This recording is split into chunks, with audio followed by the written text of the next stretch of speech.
Samantala, nagtipon ang mga miyembro ng Pure GMSM Kapamilya sa pangunguna ni Maguindanao del Sur Governor Baymariam Sangki Mangudadatu at former Sultan Kudarat Governor Datu Suharto Teng Mangudadatu sa ginanap na Thanksgiving Kanduli sa bayan ng Datu Abdullah Sangki.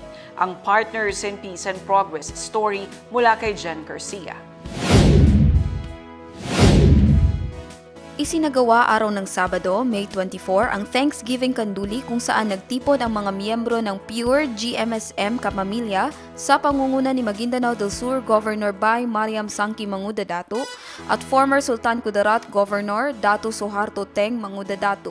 Ito ay upang ipakita ang suporta at pasasalamat ng bawat isa sa kabila ng naging resulta ng katatapos lamang na eleksyon.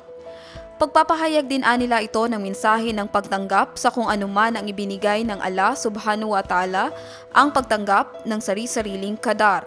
Ang lahat ng nangyari nila ay bahagi lamang ng isang napakagandang plano ng Diyos.